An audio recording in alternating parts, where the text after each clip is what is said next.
Okay, so we're going to get started with the art of interviewing, a skill building workshop. We really wanted to we really wanted to call attention to what happens when you make a hire and you kind of wish you hadn't. We want you to avoid that. And so we're here with some ideas and some help. We're going to do some breakout conversations. And we're going to give you all the tools that you need to move forward and get the best hires for your company. Yes, and this will be an interactive session, so please be prepared to participate, share your thoughts and ideas, and interact with some of the other participants in today's session. So I guess we'll start with me. My name is Carrie Patrizio. I am an HR business partner at Compass Workforce Solutions. I've been here for a few months now, and I'm excited to be doing these trainings with you. We're trying a new format today, the workshop format. I am a certified HR professional with the SHRM-CP certification, and I've just recently received my certification in the predictive index. So that's another exciting thing that I'd like to share with you. And I don't know, some of my favorite things are spending time with my family, as you can see, with it at the beach and just trying on sunglasses at the store because you know you got a Vogue. And that sculpture is from a trip to Canada during Winter Festival, which is amazing every year. Now I'd like to send over to Marie, my colleague. Thank you.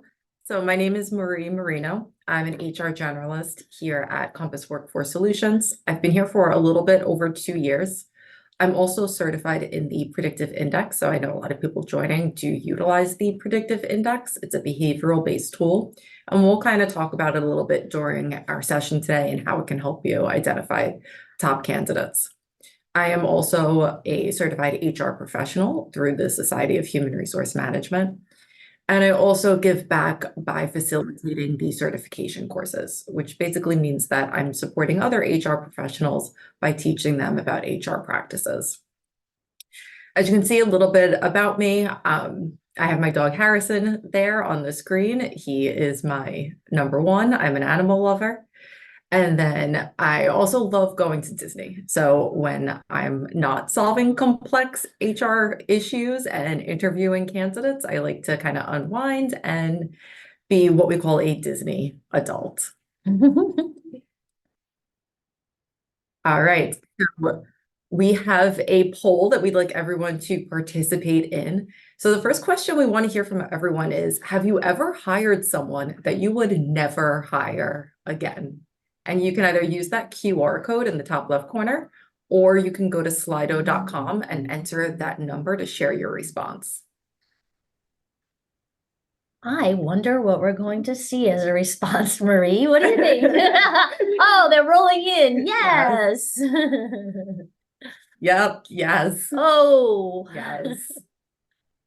Carrie, have you ever hired someone you never hire again? Yes, I have many times, many times. And I think if I think back to why, it really does come down to the interview process and the pieces that were missing. Many. All right, you need to talk to us after this is over because we are going to help you. It definitely happens. Anyone who's hired people has definitely hired at least one person that they're like, oh my gosh, what was I thinking? What were the red flags and what should I have noticed back in the interview process? Sometimes those flags are not even very red. They're a little pink, right? Yeah. But there are a few things that you can do to mitigate and make it so that you have a better shot at not doing that again. Because the idea of what to do with that hire after you have them and you realize they're not working out is just unthinkable. Honestly, that's one of those things that tortures us at night and we can't sleep on Sundays. Yeah. So I think we're pretty good with our yeses. I don't even see a no. No, I think we can all agree we've made some mistakes, and interviewing is definitely a practiced art. So that's why it is called the art of interviewing, and it's something that we get better at over time and kind of learning from those previous bad hires. I mean, yeah, think about how you get better at interviewing yourself, right? Putting yourself out there. And as you do that, I think you have a much better idea of what you're looking for in a candidate.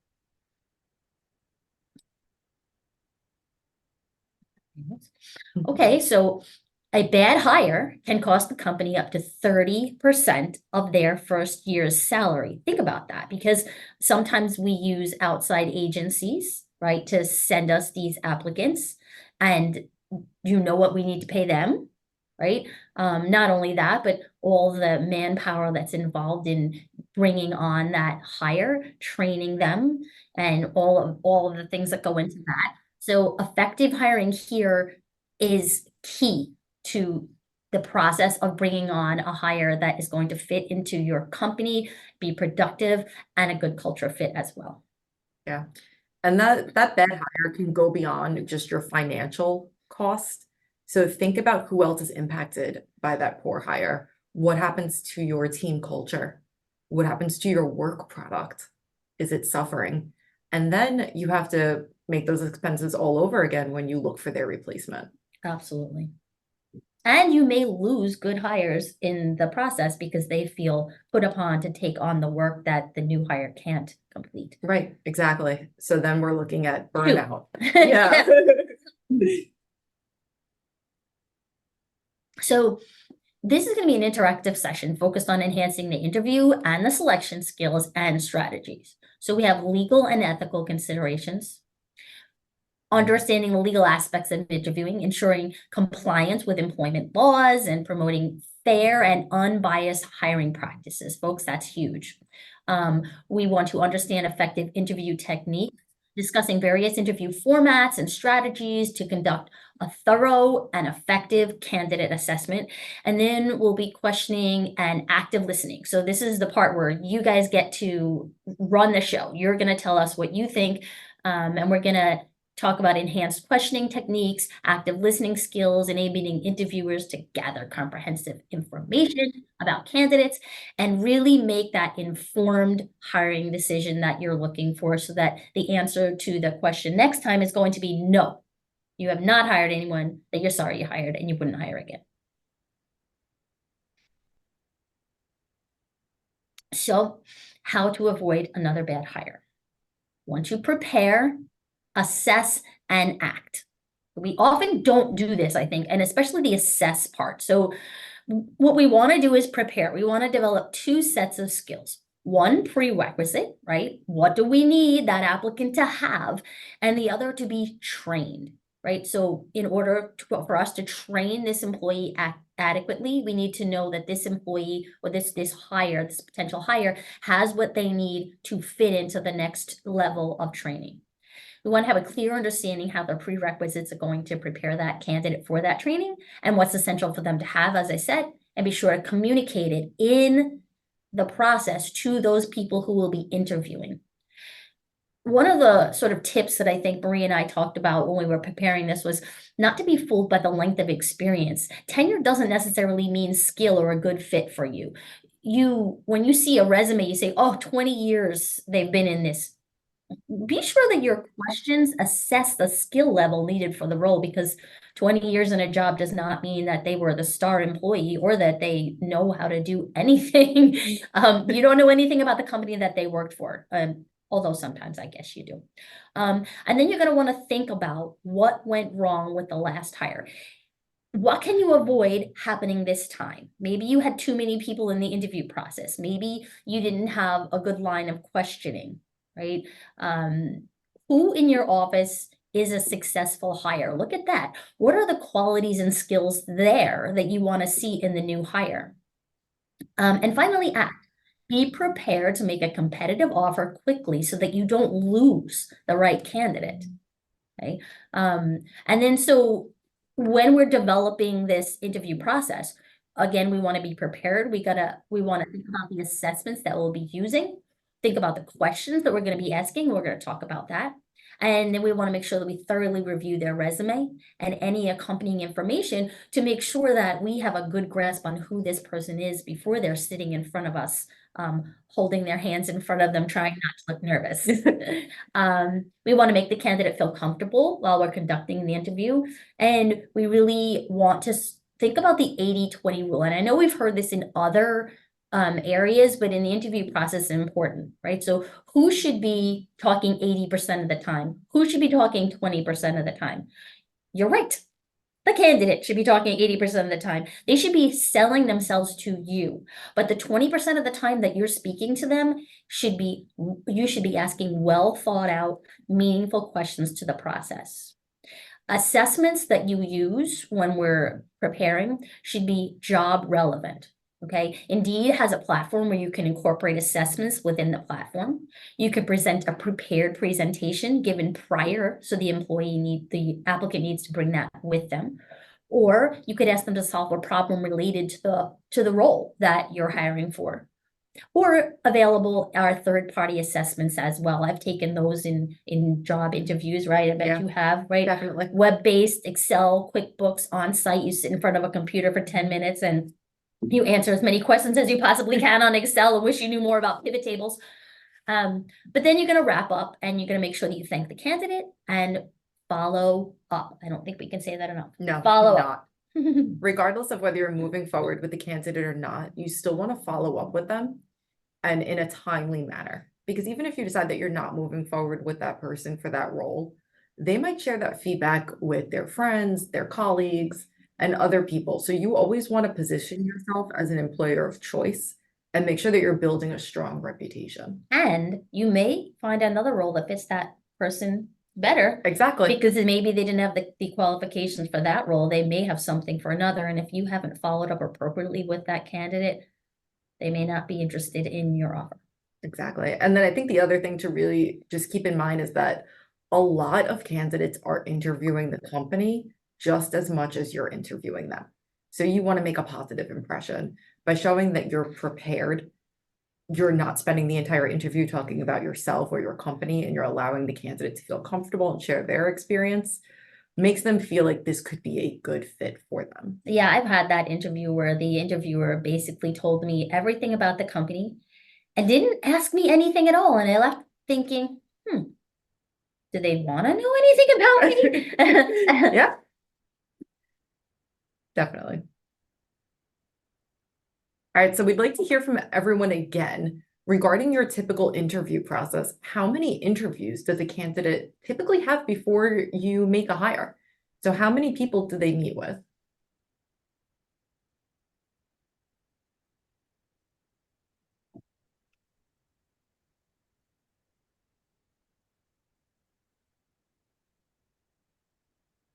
Two and three are warring for control. Yeah. I think that one of the things that we've experienced since COVID, right, is a lot of companies that have moved from 2 to 3 because they do at least one additional conversation via Zoom before they bring anybody in, right? Whereas before we might have brought everybody in for one, and then the second one moved them up to the next step. We now have added that layer of 3, and it looks like, wow, 71%. Yeah. Say 3. Does anybody want to drop into the chat what that looks like? Are you doing a phone interview first? Are you looking at a group interview? And how spread out is that? What's your total time from your first interview to that third? Well, we're waiting for those answers to come in. We can say here at Compass, we typically do 2 interviews. One is either over the phone or virtual, and then we do an in-person. But we do include assessments, and one of those is the predictive index, because this helps us kind of identify what someone's behavioral patterns are. And then it also gives us questions to ask them based on their behaviors. So we can determine, will this person be extroverted enough or introverted enough or fast-paced enough for the position that they're applying for? And also, will they like to do what it is that we have them do? Some people prefer to do the same thing over and over again. Some people prefer a variety. Some people love travel outside of the office, a different thing every day. So that gives us a good idea of that as well. And it probably helps us quite a bit in the weed out process, because we don't hire somebody who needs to have wrote every single day the same thing for a job that is going to change every single day. Exactly. So let's see what we see. With the period of 2 to 3 weeks. 4, 1, 2, 3 interviews. That's good. That's a pretty good process. So you're not making candidates wait months at a time. Right, okay. Okay, so we have an individual and then an owner founder. We have a team and then the owners. Okay. Cool. All right, great. Thank you for sharing. I'm doing a lot of talking this time. Sorry. So the interview process. We're going to create a structured interview process for you here in this webinar. We're going to talk about what type of interview we want to do. We've already had people say that some do one-on-one, some do a team or a panel interview, and then there's a case interview. Do you want to talk about the case interview? Because I think that I don't have experience with that one. So I do. So it's really when you're asking someone to come in and solve a problem. That's the case interview. So there's a certain situation or a challenge that maybe the team or the company is happening, and you prepare the person ahead of time. Basically, I'm going to come in, ask you to complete these steps, give them a little bit of insight so they can do some research if needed.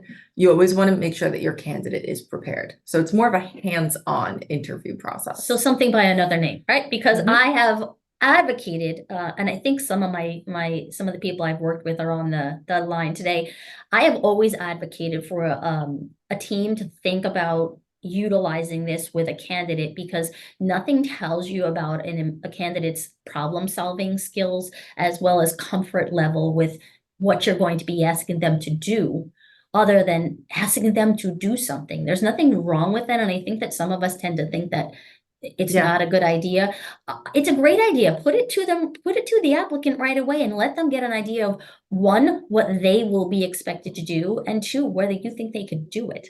And so again, we'll be thinking about assessments and how we're going to use them. Who's going to be involved and are they prepared? So we need to make sure that those people, if we decide to have a team interview, we need to make sure that those people are prepared with questions, prepared to ensure that they do not ask inappropriate questions, and that they know what they're looking for in the candidate. Yeah, we cannot stress enough. Preparation is key. I've literally sat in on manager interviews where the manager said to the candidate, "So tell me a little bit about your experience. I haven't had a chance to review your resume." That is made me literally cringe. That's a little bit painful. So that just shows that the person doing the interviewing didn't care enough to even look at their resume. Yeah, and I feel like if you don't, the applicant can tell. Definitely. Okay. And then what will the roles of those people on that team be during the interview? It's always helpful to have somebody lead. It's going to be helpful. Someone else, maybe, sometimes I've designated someone as the person to make that person feel comfortable, right? Because if we have a leader and they're intense, that could be kind of scary. And scared applicants don't do their best. We want to know how long the interview will be. We want to share any materials that will be needed with the interviewee. And then basically, what's the plan for following up with the candidate? Again, we talked about post-interview. Things that we're looking to find out are, is the employee passionate about the company? Are they passionate about the role? Do their values align with those of the team? Now that we've sort of thought about who's interviewing and what we're doing, these are things that we want to find out. Do their behaviors align with the needs of the role? So they're showing you that they seem to be introverted, right? And you can often pretty much tell this. And the role requires constant communication with clients and vendors. Maybe you're advertising for a sales role or customer service, and this person is barely saying a word, and you've done everything you can to make them comfortable. That's not a good indicator. I would say pink or red flag that this is not the right person for that role. And then I think the other thing during your interview process, try to be as transparent as possible with the interviewee. So let them know how long that interview is going to be for. If you expect that it's going to be 2 hours, let them know that ahead of time.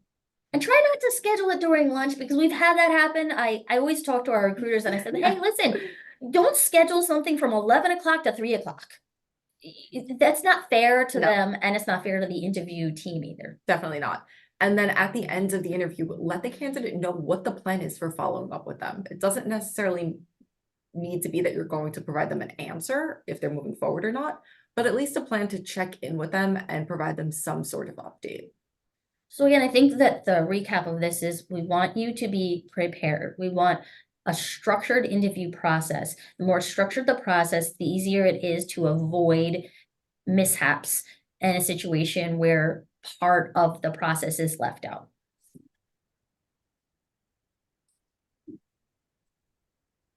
All right, so our next question we want to ask everyone is, what is your go-to interview question? We know we all have at least one question that we pretty much ask almost every candidate. What is yours? So mine is that I like to know, what about this opportunity interests you? I want to know why they applied for this job. Is it because they just need a job? Or are they passionate about what the company does? Are they passionate about what the role is? I want to gauge if they're going to be a long-term fit or if they're someone who's just coming in to collect a paycheck. Now I go a different direction. I ask people, and usually get a chuckle, I ask them what their email inbox looks like. And the reason I do that is several fold, okay? First, it puts them a little bit at ease. Usually, again, I get a little chuckle. And two, it gives me an idea of how tech savvy they are. Do they put a lot of rules in their inbox so that perhaps they miss a lot of emails, right? I worked with somebody once who used rules and never saw half the emails that came in their inbox.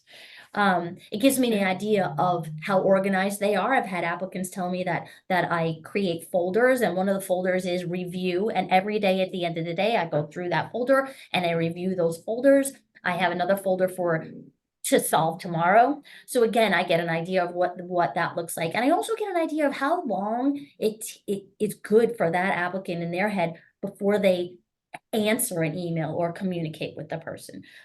So again, it tells me actually a whole lot in one pretty crazy question. Yeah, it does. And these are some great questions coming in too. Walk through an important failure in your career. That's hard because I love the that. applicant comes in ready to talk about only the best, and really just having them sort of bring you down to reality and say, okay, I failed somewhere. What do you feel is missing in your current role that's making you look for I love that one. It's interesting because we often say, why are you looking for a new role? But saying, what do you feel is missing puts a different spin on it. It does. I like that one. I use that usually as a probing question when someone tells me I'm looking for growth. Well, what is that growth? What does it look like? And just like you're saying here, what's missing in your current role that's prompting this? That's a great question. How do you deal with stress at work? That one is interesting, and that one can lead to something that we're going to talk about a little later, canned answers, I think. What else do we see? Does anyone else see a question in the chat? Does anyone else deal with scheduling, but only half the candidates are scheduled show up for the interview? Oh, yes. Yes. Yes. All the time. A lot, and especially depending on the environment that it is. I worked in retail previously, so a lot of entry-level positions this would happen with. Something that we do, and again, this will kind of depend on the bandwidth that you have to do this, but we do confirm with candidates the day before, just to confirm that they're coming in for that interview, but that is not uncommon. And it's not foolproof, even if you confirm with them the day before, it still does happen. Yes, we had someone this week that did not show up. Don't take it personally. It is a waste of your time and your energies, but it's a pretty normal part of the process. Unfortunately. Any of the others that we can see that came through? Because I think some came and passed us. We scrolled. Whoa! We scrolled too far. We do have another question in the chat that I want to get to. Can you recommend doing anything? Oh yeah, we even call. Yes, yeah, yep, okay. I feel like there really isn't anything you can do. I mean, I guess my question would be, are you doing a pre-screen with the person first, like a phone interview before they come in for an in-person interview? Right. And the way that phone screen goes is often a tell about how much further the applicant will go. You know, I've had conversations with very enthusiastic recruiters, for example, that really drew me in and made me want to get to that interview. And I've also had experiences with recruiters who didn't make the job sound like it was anything all No. that great. And I left thinking, I mean, I would never not show up for an interview ever. No, obviously that's not planned, but It happens. but it is frustrating because you schedule your day around it, and hiring managers as well. And then we have another question that I think we will actually answer in a little bit about some good to like not work related icebreaker questions, and we'll definitely touch Well, on what, that. you didn't like the, what is your email inbox look like? I think that brings the ice, but we'll come up with some others. All right, so we do want to focus a bit on questioning and active listening. So these are definitely an art form. They take a lot of practice and preparation. So to best support you, we've included some key tips here. So the first is to choose your interview questions carefully and then ask them of all candidates. So one, this helps keep you legally compliant because someone can't say that they were discriminated against since you selected your questions beforehand and everyone's asked the same questions. It also helps you evaluate candidates when you're kind of on the fence between a few people. So you know you can evaluate like apples to apples. Absolutely. I mean, I think when we were preparing this, we talked about that. If you don't ask everybody the same questions, how are you going to compare them? No. Their smile? Right. There's your bad hire. Exactly. And then documenting their answers to their questions. So take notes. You are free to take notes during an interview. Your managers are as well. Do not write on their resume or their job application, but you can keep your own notepad and jot down some of their answers. But we do suggest that you be careful with the notes that you write. Yes. I usually just write exactly what the person says. I don't like put my own spin on it. And then listen. Listen, listen, listen. Yes. If you have to sit on your hands, which I often do, listen. Listen to what they're saying. Listen to what they're not saying. And like I said, it's an art form, so it does take some practice. I think Christine said that to us one time. She said sometimes you have to sit there good 30 seconds just to allow someone to give you the information you're looking for. Yep. And that works for an interview as well. Be comfortable with that silence. It's okay. Give them that opportunity to kind of think things through. Don't be so quick to jump in if they're having trouble coming up with an answer. And then in your questioning and your listening, think about their technical fit. So a lot of times hiring managers will say, well, I want to hire this person because I like them, but can they do the job? And how do you know that they can do the job? So again, going back to the predictive index, we can often tell when someone is a people person, which means they're more outgoing, they're friendly, and they build relationships quickly. And hiring managers tend to like these people and they feel good about them, but it doesn't necessarily mean that they can do the job. And we talked about this in previous slides now, right? Being prepared and making sure that you have adequate questions to show whether they are a good technical fit. And then also considering their cultural fit. So again, going back to that question that I like to ask, what about this opportunity interests you? What do you know about our company? What do you know about what we do? You want to understand what their passions are, their values, and then their behaviors as well. And these are often really good indicators of if this person will be a long-term fit. The only suggestion I would make is be careful when you're asking. I like the way you phrased it because I had an interview once where someone asked me, what do you know about our company? And I had researched very, very well. I actually knew the faces of everyone in the company. I looked them up in LinkedIn first and, but I stopped for a second and it threw me off because it felt a little bit like one of those questions that scares you on a test. So if you want your candidate to feel at ease, just be careful on how you phrase the question. All right, so developing those interview questions. So really you want to focus on creating a list of questions that are job related. And we look at what's known as KSAs. So these are the critical knowledge, skills, and abilities that are needed to perform the job. We'll also look at education, a person's past experience. Again, it's not necessarily the amount of that experience. Sometimes we look at their accomplishments or the tasks that they performed. And then we also look at their key behavioral qualities. So when we're talking about knowledge, we're really looking at what is their understanding of a concept. So knowledge is often theoretical rather than practical. And this can be obtained by either taking a course, by education, by reading a book. can also gain knowledge by researching online. And in today's day and age, a lot of people do self-learn by watching YouTube videos and doing a lot of research.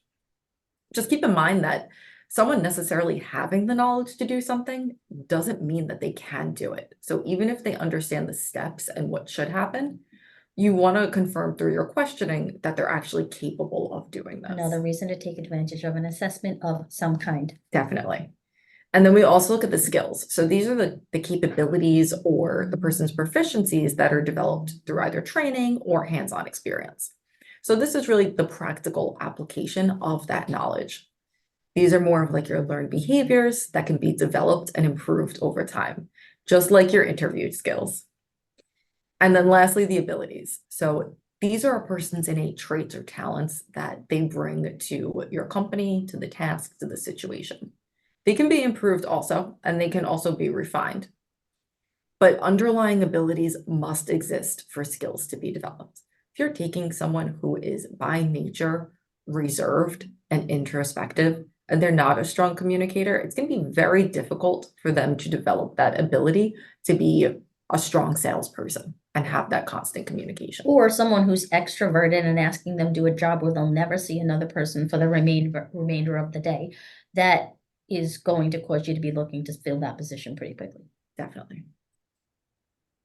So there are many types of questioning techniques that you can use. We see a lot of times when interviewers will give a candidate a situation and ask them how they would handle it.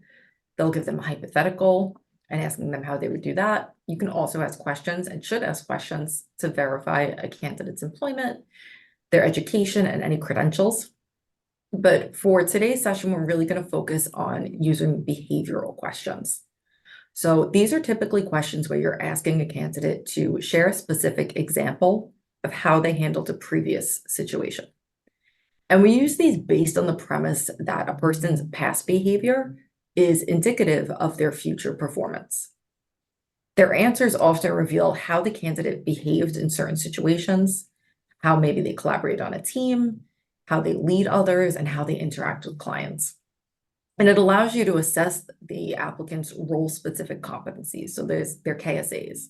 So you can look at leadership, communication, time management, how they problem solve, or how they work under pressure. And then this helps you evaluate and choose between candidates who might at first glance seem equally qualified, but now you can really dig into their experiences. And I'll jump in here just because, this sounds like a big process we're asking you to go through before you even get the candidate in the door. But bear in mind, especially if there's a role that you hire for often, this could be a kit of things that you're looking for that's prepared in advance, that you know what to do. It's important to do your homework, but a lot of these questions that we're suggesting can be used in many different jobs, not just one in particular. So just bear that in mind. The homework that you do in advance is going to blend you well in the hiring process moving forward. Yes. And then just something else when you're asking behavioral questions, I often like to ask people, depending on what their responses are, what did you learn based on that experience and what would you do differently? Because sometimes, yes, our past behaviors are indicative of future performance, but we do learn. So we want to see what those takeaways were and are they growing from it? So what does a behavioral question look like? I like your owl. Yeah, it's cute. He's trying to figure out behavioral questions as well. So we're going to just briefly share some examples. So say you want to inquire about someone's leadership skills. And again, keep in mind that they need to be related to the job. So if this person's going to be managing a team, you can ask a question like, tell me about a time you led a team project and how you motivated the team to meet the goals of the project. So now you can kind of assess what their leadership skills are like. You get a specific example and you see how they communicate with other people and how they approach goals. Sometimes you'll have people that are working alone or with minimal supervision, and they need to have really strong judgment skills. So you can ask them to describe a situation when you had to make a key decision without managerial input. So again, you get to assess their problem-solving skills, what resources they use. So if they don't have a manager, do they have a rule book? Do they have a process? Do they do research? And you can kind of dig into what those judgment skills look like and their problem-solving skills. And then some jobs are often fast-paced. They have to deal with a lot of priorities. Things are often changing. So you might want to dig into their multitasking abilities. And then you can ask, tell me about a time when you were faced with multiple conflicting priorities. And then a follow-up question would be, describe how you approached the situation and what was the outcome. So now you can understand how they prioritize, how they determine the importance of things, do they delegate things, and what do their organizational skills look like? So we're about to dive into our first workshop. So far, we'd like you to evaluate how you liked this new format and get an idea of what you think about it, because we're going to ask you at the end. This has been a free service, but the only thing that we're going to ask of you is that you actually take a moment to make a comment or give us a review on this process. If you like this format, we can continue to do it. If you have any suggestions, please let us know. So think about it now as you dive into your first workshop. So we are going to be hiring for a hotel general manager, and we provided a job description below with some essential functions and requirements. We're going to ask you in your breakout rooms to identify the top KSAs for the position and develop 2 behavioral interview questions that you will use to help identify the top candidate during the interview. And we will be sharing this slide into your breakout room, so no need to scramble and take pictures. But we would like, when everyone comes back, to be prepared to share those questions back with the team. Ready, set, go.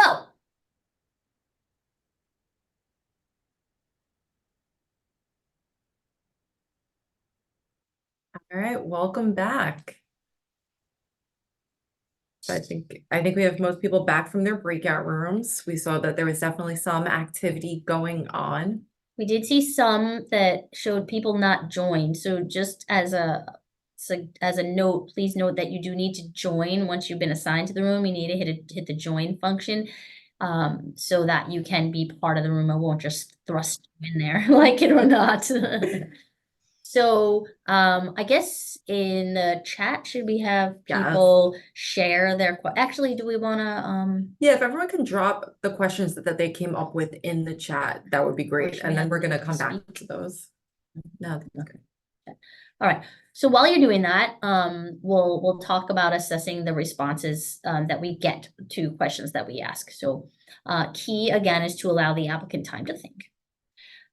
And before they respond, again, we have to be giving them that time. It can be difficult to come up with examples on the spot. A lot of people are really very good at doing that, but some people really need a moment to think, even though they've prepared. I would not consider it a negative in the interview if they need a moment. And some people have really good bridges. You know, they may rephrase the question, but other people may just almost look like deer in the headlights. Anticipate that. Again, give them a moment to share. One of the ties in that we have to the predictive index here is that, you know, someone may be more analytical and will need, again, as I mentioned, more time to respond and gather their thoughts than someone who is really very good at answering on the fly. You'll want to ask follow-up questions. It's always a good idea to ask a follow-up question because it shows the applicant that you're interested in what what information they've provided. So ask that question until the applicant has fully described his or her behavior in a specific situation. This is important, particularly as we're going to discuss later, canned answers. If you get an answer like that, it may be important to keep probing and answer those questions. And again, linking that to the predictive index, someone who has a high attention to detail may provide a more in-depth answer than someone who is more open and flexible.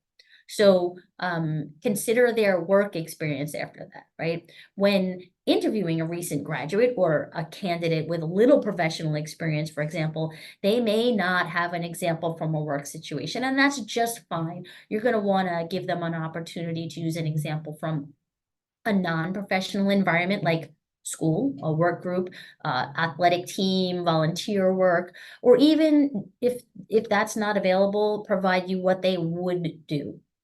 Okay.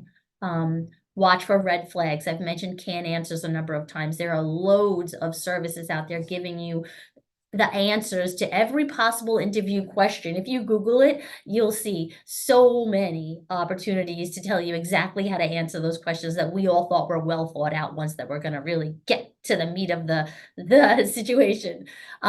For canned answers, if you suspect this, feel free to change the question around. So what is your leadership style? Everybody is going to say, I am a servant leader. Turn it around. Can you give me an example of when you really exemplified that? They may not even know what that means. You're going to find that out if you ask that question. So be gentle. We don't want to dishearten the applicant. Or maybe ask what their staff would say about their leadership style and why.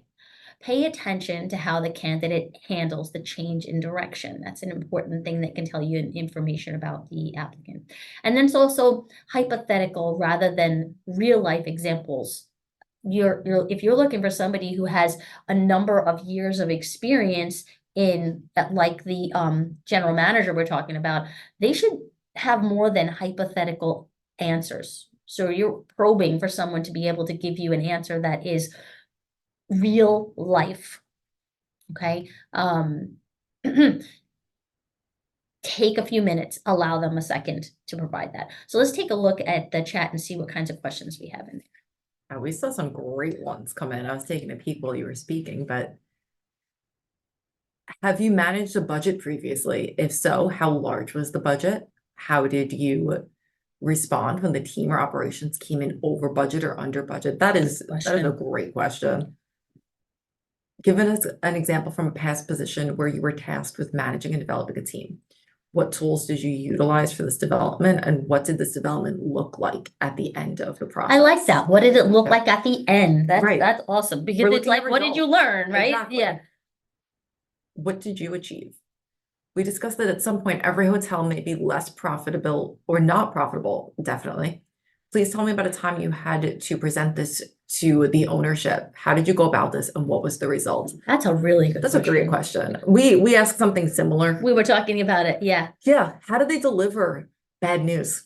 And also, what did you do when you discovered that the hotel was somehow becoming less profitable? What were your solutions? Did you come up with this really great, amazing program that drove people in? That's going to give that applicant a chance to really showcase their skills. Yeah. And are they proactive? Are they coming up with solutions, or are they just like, this is my bad news? Yeah.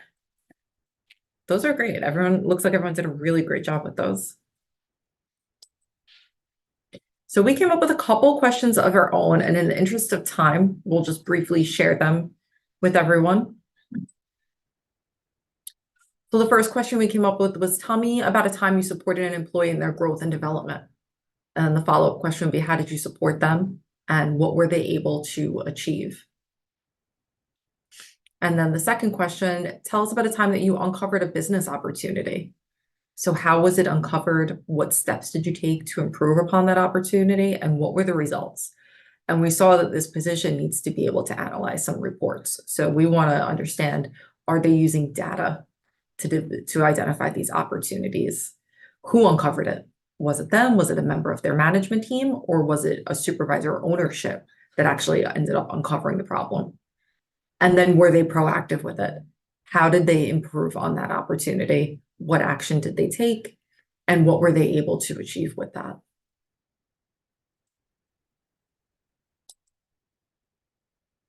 So we were going to go back into breakout rooms, but I think it might be helpful if everyone shares in the chat, based on the question that you developed, what do you think would be a great answer? What are you looking for as an answer in that question?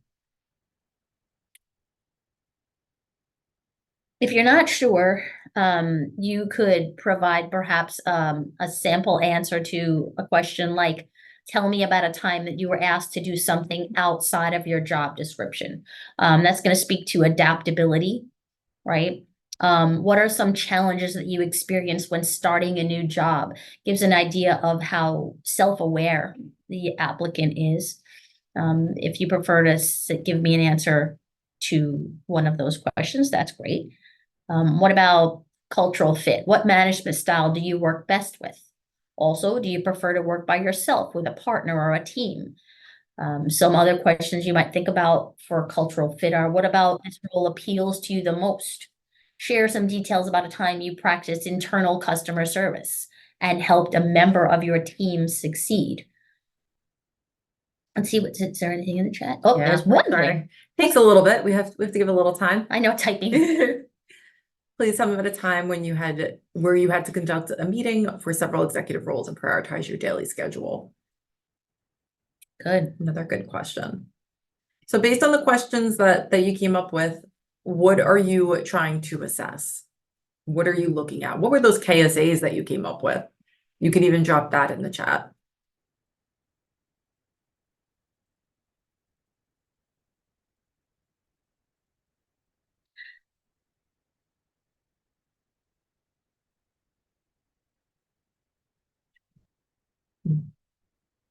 So as those come in, we will continue, and then we'll come back to that and look a little bit. And I'm sorry we didn't have time for the second workshop, but hopefully in the next one will be better on time. So legal and ethical considerations, we did promise to cover that. What types of questions do you plan to ask the candidate in the interview, Marie? So I usually like to make sure that candidates feel comfortable with me before I dive into asking them anything too specific. I do kind of want to break the ice with them. I definitely suggest that. Yeah, so sometimes I'll just say, first, hi, how are you? Tell me a little bit about yourself. Are you married? How many kids do you have? How old are you? No, is that not good? Should I not ask that? How many of you just had a heart attack? Okay. So what about, I can't ask when they graduated from high school or college? No, and you can't ask them what they're doing for Christmas. Oh, whoops. Let's retract. So let's think about it. In all fun, right? We do set out to make someone feel comfortable. We're the host after all, right? And it's our job to make someone who's visiting our company feel comfortable. But some of the questions that the protected characteristics that we should avoid asking about are race, religion, creed. And with these, what church do you go to? What holidays do you celebrate? Maybe you could ask, well, or do you have any issues with working the required schedule? Because we do ask that you here on Sundays, for example. We're not assuming they have any issues, but it's a good question to ask. What about, are there any days that you cannot work? What about protected characteristic of age? So really, all you can ask them here is, are you 18 or older? Because that's the legal age to be employed. You can't say, oh, you look familiar. I might have seen my son playing football with you. What year did you graduate high school? Yeah, exactly. National origin and citizenship should also be avoided. Are you a US citizen? Maybe you could ask, are you legally authorized to work in the United States? Where were you born? What other languages do you speak? Now, that may be important for your job, so perhaps you could ask the question, do you speak any of the languages required or preferred for the job? Do you speak Spanish? We were looking for someone who's bilingual in Spanish. That's a perfectly appropriate question. What did we get in the chat? Anything interesting? Just some responses on why people are asking their questions. I see some really good ones. Trying to get some insight onto how the candidate gauges success through team building and development. Awesome. I love that. And then, yes, it lets you develop some probing questions. So it's a really good opener. And that's what a lot of behavioral questions are. They're not meant to be just a simple one sentence question. It's just to kind of get that conversation going. And again, remember, silence is on your part is good. Allow the applicant to really feel out and flesh out those answers. So we talked a lot about interviewing. A lot of times people will say, how do I know I'm making the right choice? So there are a lot of things that go into this, but when we hire someone, we need to take into account that we are hiring that whole person. So I mentioned this earlier, but managers often hire someone because they like them or for their experience, for their skills and their education, but then they end up firing them for who they actually are. So a lot of times people will rely on their gut. So a lot of managers have an experience like this. So say you're hiring for an open position and you find someone that seems absolutely perfect. They're charming during the interview, their resume is spot on. So you fast track them to an open spot. And then as soon as they start, they're a nightmare. They show up Why? late. Yep, they're horrible. They underperform. They argue with their coworkers, or worse, they just leave. So our instincts can really tell us important information, but when we rely on nothing but our gut, we really open ourselves up to some headaches. Absolutely. That strong interview doesn't always mean that they're a strong candidate, and resumes are often fluff. We've all seen this. So to determine if a candidate is a good fit, you really need to look beyond their resume or the interview. So you need to keep in mind what we call the candidate's head, heart, and briefcase. The briefcase, those are their skills, their experiences, their degree, and their certifications. Yeah, don't leave that out. No, definitely consider that. And you can assess this based on their resume. Their heart, this is their passion and their values. Are they aligned with the company, or again, are they just looking for a job? And you can assess this during the interview. We spoke through some questions you can use. And then lastly, their head. So these are the person's innate behaviors which motivate them. It impacts how they communicate with others. And these are harder to assess. So we do use the predictive index, and we will be offering people on this session an opportunity to take advantage of that tool. And 2 or 3 of you have already done so, so we're excited to have you schedule time for us to do that readback for you. Yes. And just keep in mind that not one of these elements is more important than the other. Instead, a strong candidate really has a mix of all 3 of them.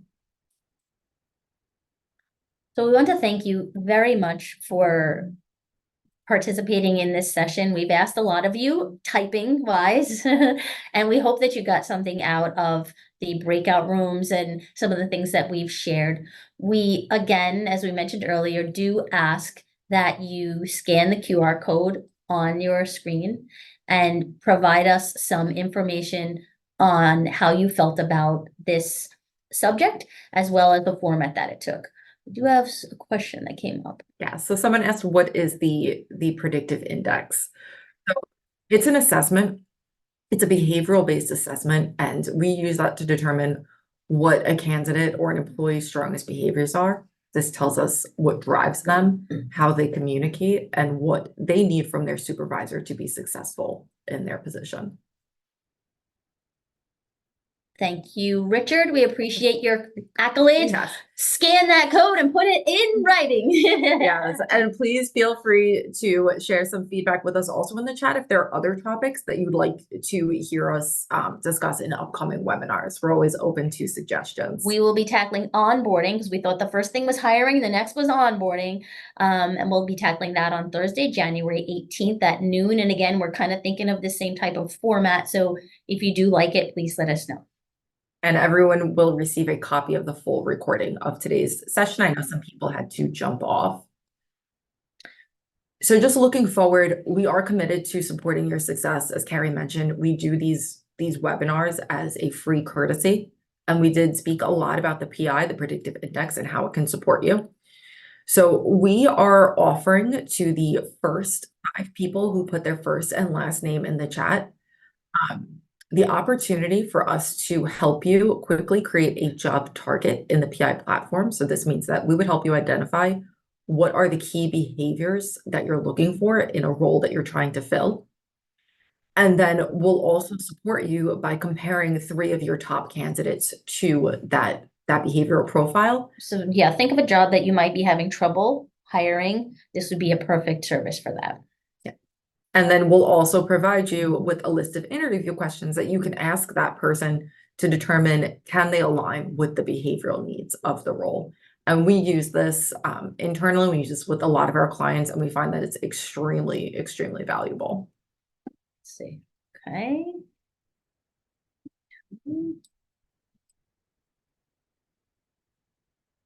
And we do know that it is 1 o'clock, so some people may need to jump off. So again, thank you for joining us. We appreciate the participation. And we look forward to seeing you next month.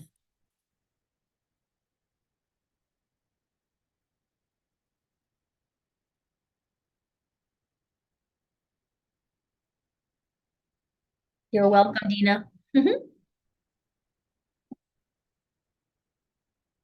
there a link? I think you can go to Trustpilot.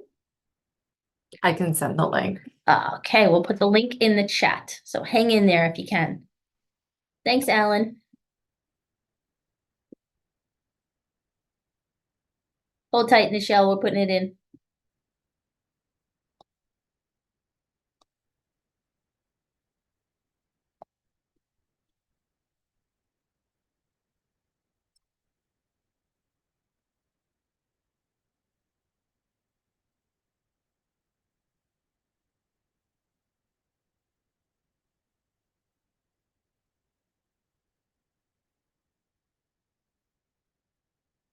Oh, trust index as well.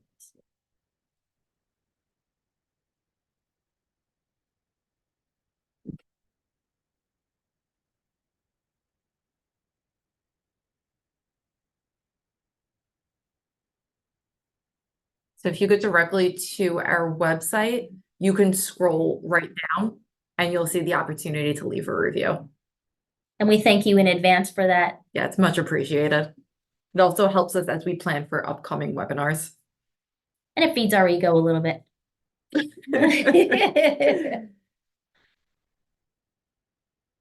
Thanks, everyone. And if you have any questions, we'll hang out for a couple of seconds and see if we can help with anything.